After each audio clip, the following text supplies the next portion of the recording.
여러분, 오늘 교회 오셨을 때 낯선 얼굴들을 보셨죠? 저희 어머니하고 동생인데,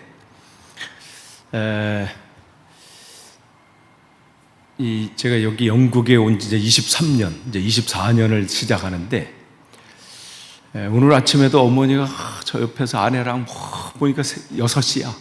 그래서 난 처음에 순간 내가 한국에 와 있나? 뭐 이렇게. 한국에 가면 새벽에 이렇게 듣는 소리 있잖아요. 어머니랑 이렇게. 그런 생각이 들었습니다. 또 이렇게 주일 예배 때 지금 이렇게 어머니가 내 앞에 있으니까 약간은 어느 때 생각나냐면 제가 여러분에도 말씀드린 기억이 나는데 아버지 앞에 여기 계시고 월요일 새벽 예배를 처음 했을 때 그 기분. 원래 월요일은 안 나오시거든요. 근데 딱 제가 첫 설교인데 여기 딱 앉아가지고 그때보다는 긴장은 아니에요. 그때는 다른 옆에 분들 아무도 안 보이고 아버지만 보였어요. 와, 얼마나 긴장을 그때 했던지. 집에 왔더니 어머님이 근데 왜 너 주기도문을 2번 하니? 예배 끝나는 걸 주기도문으로 끝났는데 그때 2번 얼마나 긴장했어. 1번 하고 또 1번. 사도신경 안 한 게 다행인데 그때 하면서 이렇게 주기도문이 오늘은 긴가 이렇게 계속 우리의 죄를 사하여 주옵소서. 이게 또 나오는 거 아까 한 거 같은데. 오늘 이렇게 저에게는 굉장히 감회가 다른 오늘 주일입니다. 여러분에게도 또 정말 이 하나님의 그 은혜와 또 사랑이 또 이 자리에 또 함께하는 또 그러한 또 시간 되기를 원합니다. 여러분이 교회 생활 또 신앙 생활 하면서 세상에서는 잘 듣지 못하던 그러한 단어들 또 그런 문장들을 많이 듣게 됩니다. 은혜라는 단어도 그렇고요. 또 아멘이라고 하는 그런 단어들. 특별히 부흥회 때 보면 예전에는 불이라는 단어를 참 많이 썼어요. 불러 막 이렇게. 또 목소리 이렇게 쫙 좀 까셔서 아멘도 막 목소리 좀 이렇게 갈라지게 하면 더 크게 뭐가 오는 것 같고. 많은 때 또 익숙하게 또 들렸던 단어가 할렐루야였습니다. 강사님을 소개할 때 많이 그렇거든요. 강사님이 나오실 때 오른손을 들어셔서 할렐루야로 화답하겠습니다. 환영하겠습니다. 그러면 오시는 분이 할렐루야 그러면 우리는 하라니까 그냥 할렐루야 했는데 마치 어릴 때는 이게 환영 인사인 줄 알았어요. 그냥 봄에 봄 부흥회 한 번 하고 가을에 부흥회 한 번 하면 오시는 목사님들한테 다 할렐루야 그러면 어릴 때 저렇게 인사하나 보다. 목사님들은 하면 그래서 어릴 때 그냥 장난으로 아이들끼리도 친구들 할렐루야 이렇게 하면 또 저기도 막 이렇게 정말 이 할렐루야가 그러면 무슨 뜻일까요? 우리가 많이 쓰는 단톡 그렇게 할 때도 어느 분을 시작할 때 할렐루야 이렇게 하면서 쓰시는 분도 계신데 보통 우리가 할렐루야 그러면 하나님을 찬양한다, 하나님을 찬양합니다 이런 의미로 알고 있고 사전적인 의미도 그렇습니다. 그러면 여러분이 하나님을 찬양한다 그러면 어떤 느낌이 드세요? 하나님을 찬양한다. 그럼 우리가 찬양한다 그러면 쉽게 생각하는 게 이 목소리로 이렇게 노래하는 것, 이런 것을 찬양한다, 이렇게 생각을 합니다. 그런데 찬양한다는 것을 우리가 좀 더 깊게 생각해 볼 필요가 있어요. 우리가 할렐루야, 하나님을 찬양합니다. 이런 것을 보면 더 깊이 들어가 보면 그 찬양 속에는 빛을 드러낸다. 이런 의미가 거기에 담겨져 있습니다. 빛을 드러낸다, 빛을 밝힌다. 그럼 그 빛이 뭐냐면 그 빛이 여호와 하나님이세요. 그러니까 찬양한다는 그 속에는 여호와 하나님을 드러낸다. 여호와 하나님의 빛을 나타낸다. 그런 의미가 거기에 담겨져 있습니다. 그렇기 때문에 이 말은 다른 말로 표현하면 하나님께 영광을 돌린다. 이게 바로 다른 말로 말하면 하나님께 찬양한다. 이런 의미입니다. 그러면 하나님께 영광을 돌린다. 그럼 어떻게 하면 되는 걸까요? 영광을 돌린다. 찬양 리더자가 우리가 박수로 하나님께 영광을 돌리겠습니다. 우리는 또 박수를 또 치라고 하니까 안 칠 수도 없고 그러니까 치긴 치는데 과연 이게 박수 친다고 하나님이 오케이 내가 영광을 받았어 이러실까? 이런 생각도 해보긴 합니다. 오늘 고린도전서 6장 20절에 보면 값으로 산 것이 되었으니 그런즉 너희 몸으로 하나님께 영광을 돌리라. 새 번역은 아니에요. 개역개정은 그런즉 너희 몸으로 하나님께 영광을 돌리라. 새 번역은 여러분의 몸으로 하나님을 영화롭게 하십시오. 영광을 돌리십시오. 영화롭게 하십시오. 이런 말 이렇게 해요. 이것은 단순히 바울이 그 교회가 지금 성적인 어떤 타락으로 인해서 그 원래 그 마음이 하나님이 거하시는 성전인데 다른 것으로 가득 채워서 그 다른 것들을 지금 막 드러내고 있는 교회 상황들이거든요. 그것을 지적하면서 당신들이 그 안에 주님이 성령, 하나님이 그 안에 계셔서 그것을 드러내는 삶을 살아야 되는데 온갖 잡다한, 음란한 것, 성적인 것, 하나님이 기뻐하지 않는 것으로 가득 채워서 그걸 드러내는 삶을 살고 있는 것을 지금 지적하는 거거든요. 그렇기 때문에 당신들은 그 안에 주님이 거하시는 성전인 것을 왜 알지 못합니까? 그렇기 때문에 그 안에 주님을 드러내십시오. 이 부분을 뭐라고 표현했냐면 너희 몸으로 하나님께 영광을 돌리십시오. 여러분의 몸으로 하나님을 영화롭게 하십시오. 이 말씀을 하시는 거예요. 그러니까 영광을 돌린다. 내가 하나님을 찬양한다. 내가 하나님을 영광을 돌린다. 이 얘기는 뭐냐면 내 안에서 영화로운 그 광채가 드러나는 것. 이것을 영광을 돌리는 것이다. 이 말씀이에요.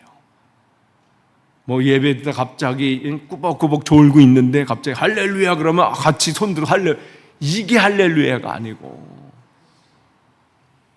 강사 목사님이 오실 때 오른손을 들어서 할렐루야로 맞이하겠습니다. 이게 진정한 의미의 할렐루야가 아니라 영광이라고 하는 것, 할렐루야라고 하는 것은 내 안에 계신 그 주님을 드러내는 삶, 그게 할렐루야 인생이고 하나님을 영광스럽게 하는 거예요. 그래서 예수님의 삶은 바로 하나님을 영화롭게 하시는 그 삶을 사신 거예요. 그래서 예수님께서도 내가 하나님이 하시는 것을 보지 않고서는 나는 아무것도 하지 않는다. 나를 본 자는 곧 하나님을 본 것이다. 이 말씀은 다른 게 아니라 그의 삶이 하나님을 영광스럽게 하는 그 삶을 사신 거예요. 제자들도 마찬가지예요. 제자들도 그들을 통해서 하나님을 드러내는 삶을 산 거죠. 사도행전 3장에 보면 베드로와 요한이 그 정해진 시간에서 매일 기도하러 성전을 올라가는데 이 하반신, 다리를 못 서는 그 장애인을 만나게 된 거예요. 그런데 그가 뭐라고 말하냐면 은과 금은 내게 없습니다. 내게 있는 것을 그대에게 주니. 내게 있는 것, 뭐가 있어요? 지금 은과 금은 없다는 것을 보니까 원래 이 국어라는 이분은 기대하는 바가 이제 이 재정적인 부분인데 그것은 내가 지금 없습니다. 그러나 내가 있는 것이 있는데 그것을 지금 그에게 드러나게 하는 것이죠. 그러면서 내게 있는 것을 당신에게 주기를 원합니다. 그럼 이 베드로에게 있는 그 있는 것, 그 베드로가 가지고 있는 것이 뭐예요? 그게 바로 영광스러운 광채예요. 바로 그 안에 계신 주님이신 것이죠. 그 주님이 베드로 안에 계셨던 거예요. 그러면 언제 베드로의 안에 그 안에 들어가셨어? 사실은 베드로도 예전에는 이 주님의 영광의 광채가 그 안을, 그 삶을 장악하기 전까지는 저나 여러분이나 똑같은 사람이었어요. 문제가 생기면 처음에는 뭐 할 때는 막 내가 주님을 끝까지 죽는 자리까지도 내가 가겠습니다. 어떠한 상황 속에서도 나는 주님을 배반하지 않겠습니다. 어제 이 토요일 팀하고 이제 이 런던에 가서 그 기독교 탐방을 했거든요. 근데 그 걸음걸음을 보면서 우리는 그냥 소개는 하고 이런 모습, 그 당시에 존 로저스 목사님이 이랬고, 거기에 또 신앙이 우리의 이 1545년에서 55년 그 시간 속에 메리 여왕 그 기간 동안에 정말 자기 신앙을 지키려고 화형의 장소에 화형을 당했던, 특별히 그 스미스필드 그쪽 지역, 지금 영국 안에 그 육고기 시장이 있는 그 자리, 그 장소가 그 당시 사람들을 스미스필드 그러면 그곳은 피해 장소였어요. 피해 장소. 그러니까 화형을 당하고 죽임을 당하고 했던 그런 사람들. 그 시간 속에 43명이 한꺼번에 거기서 화형당하는 그런 장소였었는데, 그들이 그 감옥에서 거리가 한 5분 정도 걸어가면 그 화형당하는 장소인데, 그 길을 걸어가면서 무슨 생각을 했을까? 내가 만약에 그 자리였다면, 존 로저스 목사님 그 감옥, 뉴게이트라고 하는 그 감옥에서 나오는데 거기 아내가 있고 11명의 자녀들이 쭉 서 있어. 그리고 자기의 성도들이 쭉 있는 거예요, 거기에. 그 길을 걸어가면서 어떤 마음이셨을까? 그러면서 나는 어떻게 했을까? 그 장소에. 정말 거기서 한마디만, 내 신앙을 버립니다 하면 살 수 있는데, 한 번만 머리 숙이고 타협하면 살 수 있는데, 나는 그때 그 자리에 있었다, 내가 그 목사님이었다면 나는 어떻게 했을까? 그 길을 걸어가면서 또 생각을 해봤습니다. 지금은 아무 문제가 없으니까 저는 주님을 그런 상황이 와도 저는 선이 동이 용이야, 너희들은 열심히 신앙생활해라, 나는 이 길을 간다 라고 말은 할 수 있지만, 과연 그때 상황이 오면 그 아이들을 바라보면서 그 길을 갈 수 있을까? 라는 생각을 또 해봅니다. 베드로도 그랬어요. 예수님 앞에 주님 십자가 지면 저도 거기 갑니다. 죽는 자리에. 그때 그는 거짓말한 거 아니에요. 진짜였어요. 그땐 진짜. 그 위기가 자기 앞에 오기 전에는. 저와 여러분도, 우리도 많은 경우가 그럴 수 있어요. 저긴 축제네, 축제. 우리도 그렇단 말이죠. 베드로도 그랬어요. 근데 어떻게 이 사람이 이렇게 바뀌었을까요? 주님께서 부활하신 그날, 우리가 이제 금요일 날, 지난주는 이제 77절에서 했고, 그전엔 6월절, 이제 이번 주 금요일은 이제 초막절에 대해서 이제 우리가 보는데, 그 절기를 그냥 말씀한 게 아니라는 거죠. 그 절기 자체가 다 뭐예요? 예수님이 어떻게 오시고 어떤 일을 하실 건지를 미리 그들에게 알려주신 거예요. 그러니까 바울이 그것과 예수님을 딱 접목을 하니까 그냥 안 보였던 게 풀어지면서, 구약 성경 전체가 예수 그리스도에 관한 말씀이었구나, 이게 깨달아지는 거예요. 6월절, 그 다음부터 일주일이 무교절이거든요. 그리고 그 무교절, 그 일주일 사이에 있는 안식일을 초실절, 그래서 그 세 개가 한 세트라고 말씀을 드렸어요. 6월절, 그 다음에 무교절, 초실절. 그럼 그 초실절 첫 번째 안식일 그 첫 열매를 드리는 그날, 그들은 매년 그 첫 열매를 드리는 그 날을 그냥 습관적으로 드렸는데 그날이 무슨 날이었어요? 예수님이 부활하신 날이었어요. 그러니까 예수님 우리의 뭐예요? 첫 생명이 되신 거예요. 첫 부활하신 죽은 자의 첫 열매. 그리고 그 기간부터 주님이 부활하시고 40일 동안 제자들과 함께 있었고, 그리고 승천하시기 전에 그들에게 주님께서 하나님이 약속하신 성령을 기다려라. 그래서 그들이 그 40일 동안 말씀을 가지고 계속 또 주님의 은혜를 기다리고 또 말씀을 주시고 하는 것을 기다리다가 거기 플러스 9일까지 49일까지 기다리잖아요. 그게 뭐예요? 그 기간이 7.7절. 그리고 50번째 되는 성령이 임하는 그날이 그들이 늘 절기가 뭐예요? 오순절. 우리는 그날을 성령 강림절이라 이렇게 하는데, 그게 그냥 만들어 놓으신 게 아니라 예수님을 다 그 안에 심어 놓으신 거예요. 그러니까 그때 올 수밖에 없어요. 왜냐면 이미 말씀하셨기 때문에. 51일도 안 되고요, 52일도 안 돼. 딱 50일 날. 그날 그들이 기다리고 있는 날 하나님의 은혜, 성령의 선물이 그에게 강력하게 임했을 때 그들 안에 그 전에 두려움과 걱정과 염려가 가득 차서 문제만 보면 자빠지고 어려움만 생기면 내가 왜 이렇게, 그게 인생이었어요.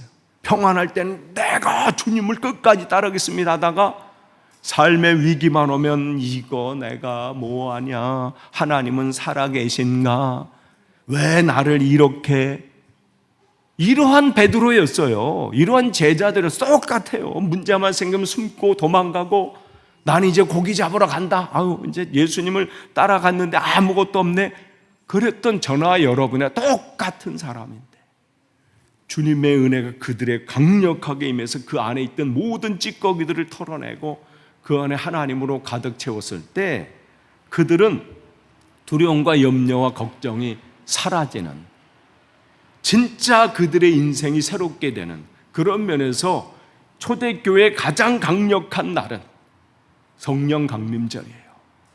그 교회가 새로워지는 날이었어요.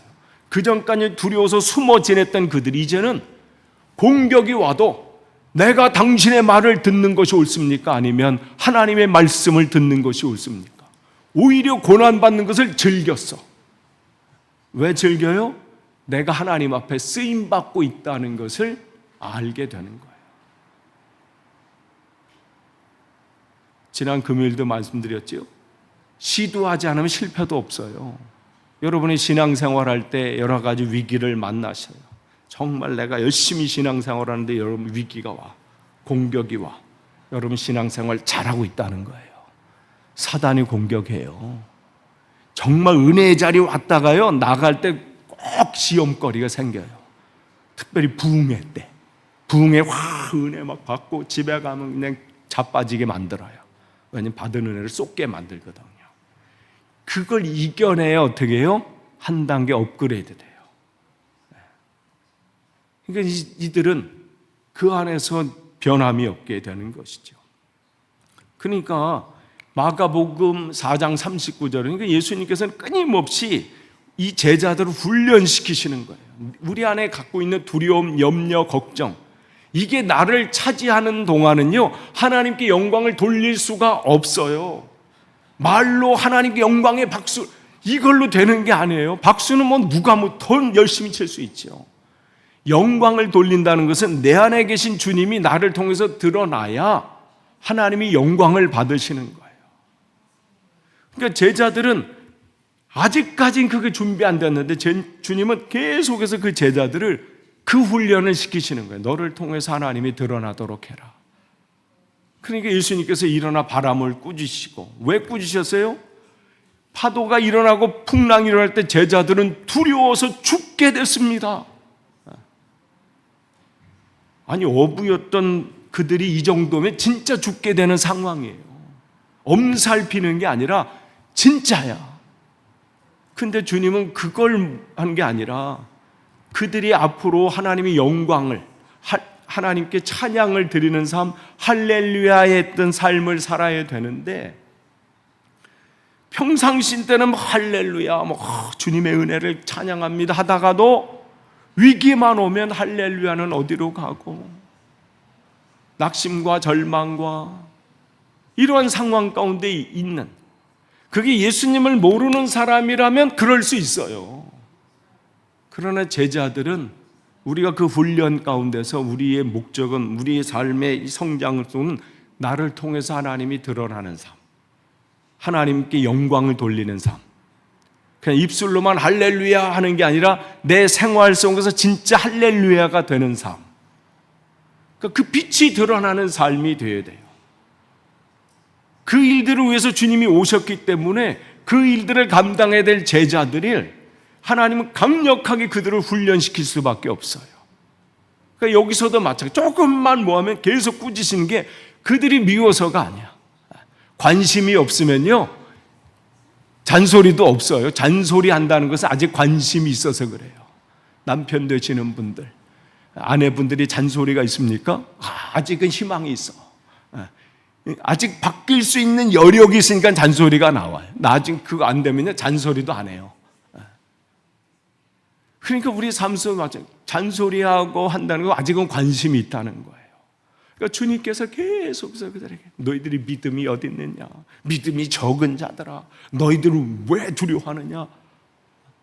왜냐하면 그들은 그대로 있어서는 안 돼요. 위기 때 자빠져서는 안 돼. 또 일어서게 하셔야 돼. 왜냐하면 그들이 그걸 앞으로 주님의 일들을 감당해서 이끌고 나가야 되기 때문에 그렇지요.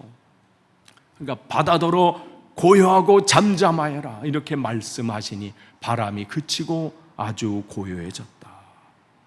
근데 그걸 본 사람들이 저가 누구이기에 바람과 바다도 저렇게 잠잠케 하나. 아직까지는 모르는 거예요. 그냥 예수님의 그 모습만 본 거예요. 저 예수님이 누군데 저렇게 저런 능력이 나타나지? 예수님은 제자들이 그걸 보여주시길 원하는 거예요. 내가 한 것이 아니라 내 안에 계신 그리스도께서, 즉 주님께서 나를 통해서 이렇게 하신 것이다. 그걸 봐야 되는데 그냥 얼굴만 본 거예요. 겉모습만 본 거예요. 그러니까 그들이 뭐라고 판단해요? 내가 저 예수를 내가 다 아는데, 저희 부모님도 내가 아는데, 저 사람 내가 어릴 때부터 어떻게 컸는지도 내가 아는데, 그걸 보니까 진짜를 못 보게 되는 것이죠. 하나님께서 세상을 창조하실 때 빛이 있으라 그렇게 말씀하신 하나님께서 지금 예수님 안에서 바람아 고요해라, 파도야 잠잠해라 이렇게 말씀하시고 있다는 것을 보라는 거예요. 그 얘기는 지금 두려워 떨고 있는 너를 통해서도 주님은 그렇게 하시겠다는 거예요.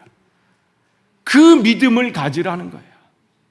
그 말씀을 주시는 겁니다. 그렇기 때문에 나를 본 자는 하나님 아버지를 본 자다 이렇게 말씀하시는 것은 지금 내가 하는 말은 내가 하는 것이 아니라 내 안에 계신 하나님께서 나를 통해서 말씀하신 것이다. 그거를 보라는 거예요. 그걸 보라. 그러니 내 안에 계신 하나님께서 계시다는 믿음이 왜 너희 안에는 없느냐, 이 말씀을 하시는 겁니다. 이때까지는 몰랐어요. 근데 성령이 그대에게 임하고 난 다음부터는 그게 무슨 소리인지를 깨닫게 되죠. 그래서 사도행전 2장부터 그의 인생이 완전히 바뀌어지잖아요. 그리고 3장서부터 강력하게 선포하는 거예요. 내게는 은과 금, 건강도 없고 은과 금도 없고 권세도 없고 무슨 권력도 없지만 내게 크게 있습니다. 크게. 예수 그리스도의 그 이름, 내 안에 나를 통해서 역사하신 그 하나님, 그 하나님이 내 안에 계십니다. 그러니 그 하나님의 이름으로 내가 선포합니다. 일어나 걸으십시오.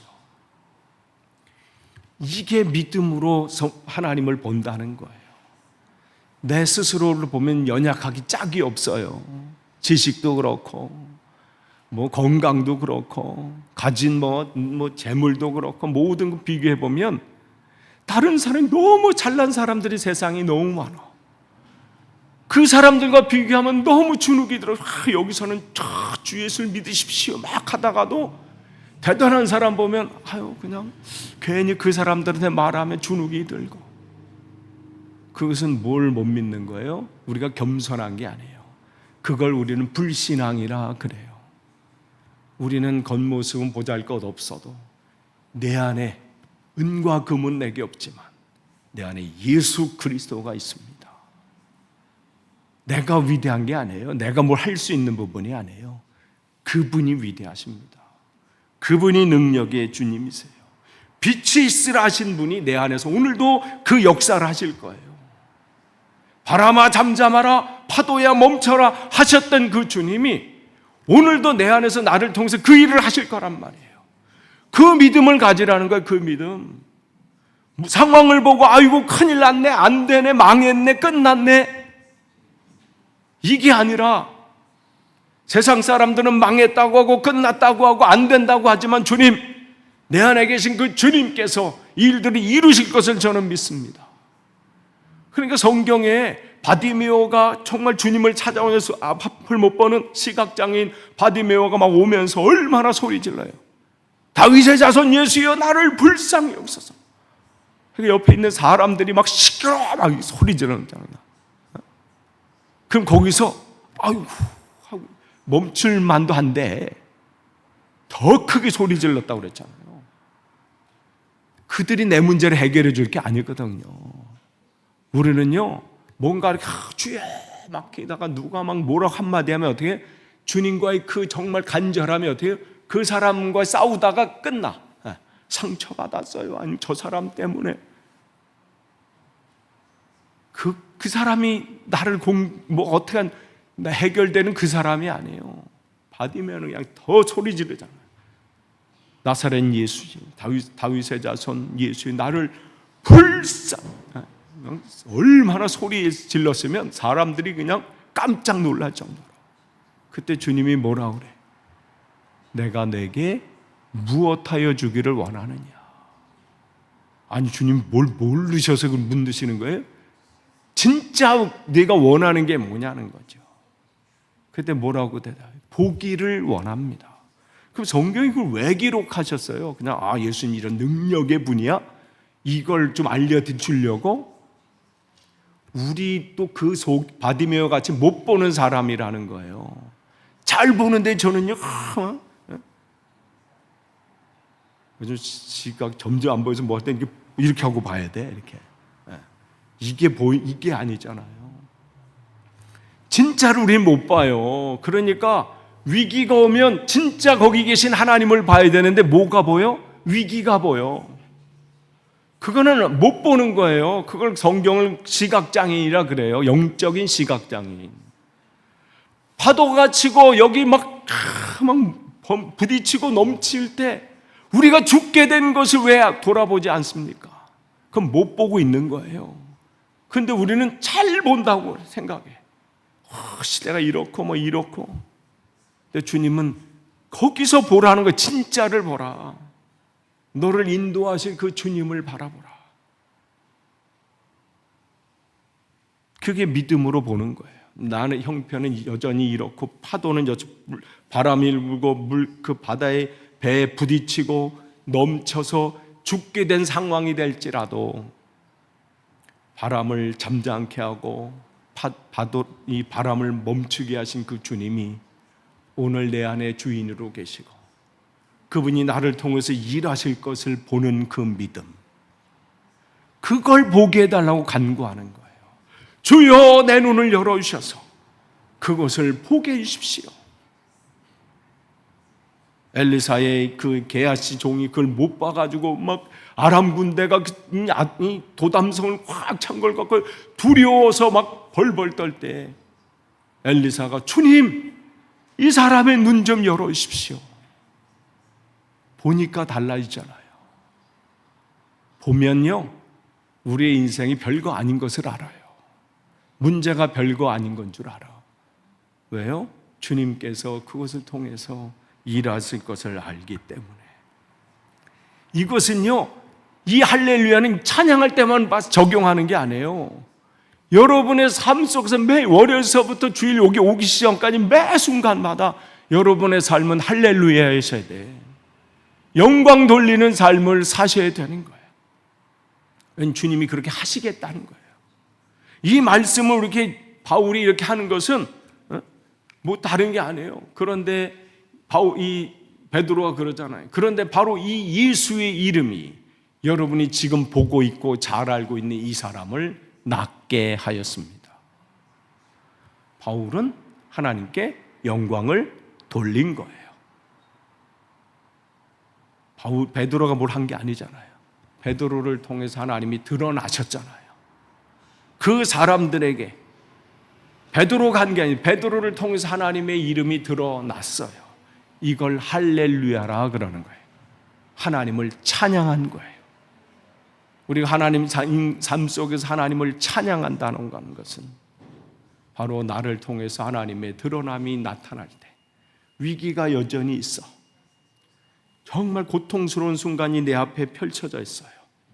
그런 상황 가운데서도 주님, 예전 같은 나 같으면 이 상황에서 무너졌는데 주님, 이곳에서 계신 주님을 내가 오늘도 붙잡습니다. 나를 통해서 이곳에서 그 일들을 이루실 주님을 기대합니다. 그리 하셔도 감사하고 그리 아니하셔도 저는 감사합니다. 주님 앞에 가는 그 길 나는 포기하지 않고 끝까지 이 길을 완주하겠습니다 하고 믿음을 길을 걸어가면 여러분은 그 삶은 뭐예요? 하나님께 영광 돌리고 계신 거예요. 그게 여러분이 하나님을 찬양하고 계신 겁니다. 지금 베드로는 그 얘기를 한 거예요. 그러면서 바울이 그 얘기를 하는 거예요. 여러분의 몸은 여러분 안에 계신 성령의 성전이라는 것을 알지 못합니까? 여러분은 성령을 하나님으로부터 받아서 모시고 있습니다. 여러분은 여러분의 자신 것이 아닙니다. 그러니까 말로만 할렐루야 하는 것이 아니라 내 삶 속에서 진짜 그 할렐루야, 진짜 찬양, 진짜 영광을 돌리는 것이죠. 그러니까 그리스도인들은 교회만 다니는 사람들이 아니야. 교회는요, 뭐 아무나 다닐 수 있어요. 오는 사람 맞고 가는 사람 안 맞잖아. 근데 그리스도인이라고 되는 것은 교회만 다니는 사람이 아니라 믿는 사람이에요. 내 안에 나의 주인 되신 그 하나님, 세상을 빛이 있으라 말씀하셨던 그 하나님, 바람과 파도를 멈추게 하셨던 그 능력의 하나님, 그 그리스도 되신 분, 그분이 내 안에 계시다. 그 주님이 내 안에 주인으로 계신다. 그렇기 때문에 너희 몸으로 하나님께 영광을 돌리라, 이 말씀을 하시는 겁니다. 끝을 맺습니다. 하나님께 영광을 돌리는 것은 말로 하나님께 영광을 돌립니다. 영광의 박수를로 하나님께 영광을 돌립니다. 입술과 박수로 끝나서는 안 됩니다. 내 생활 속에서 그게 위기의 순간이든 고통의 앞에 내 앞에 있든 무력감이 내 앞에 몰려오는 그 순간이든 어떠한 상황 가운데든 내가 아니라 내 안에 계신 주님이 나의 삶의 주인 되시고 모든 풍랑을 잠잠케 하신 하나님, 세상을 말씀으로 창조하신 그 하나님이 오늘도 나를 통해서 그 일들을 드러내시기를 원하시고, 나를 통해서 내가 할 수 있는 그 크기가 아니라 하나님의 크기 일들을 나타내시기를 원하시는 그 하나님, 내가 그런 삶을 살 때 하나님은 나를 통해서 그 영광을 받으시는 거예요. 너가 정말 그 위기 가운데서도 정말 흔들리지 않고 믿음으로 나를 바라보고 있구나. 정말 남들 같으면 절망할 수밖에 없는 그 상황 속에서도 흔들리지 않고 나를 바라보고 있구나. 얼마나 흐뭇하시겠어요. 그런 삶이 우리가 하나님께 영광을 돌리는 거예요. 저와 여러분이 주님 앞에 서는 그날까지 이 믿음의 여정을 잘 완주하시고 그 앞에 섰을 때 내가 너를 통해서 얼마나 영광을 받았는지 모른다. 착하고 충성된 종아, 그렇게 칭찬받으시는 저와 여러분이 되기를 축복합니다. 기도하겠습니다. 하나님 감사합니다. 우리 앞에 여러 가지 험산 줄령이 있고 생각지 못했던 위기들, 또 고통의 순간들이 내 앞을 가로막을 때가 있습니다. 어찌할 바를 몰라 헤매이고 있은 그때에도 주님은 우리를 통해서 또 일하실 것을 기대합니다. 하나님 것을 감당할 수 있도록 또 주님 은혜를 우리에게 더해 주옵소서. 그 길을, 또 그 고비를, 또 그 위기를 넘어갈 때 주님은 우리를 통해서 영광 받으실 줄 믿습니다. 하나님 앞에 서는 그날까지 정말 주님께 영광이 되는 그런 삶으로 우리가 하나님께 헌신되게 하옵소서. 예수님의 이름으로 기도합니다. 아멘.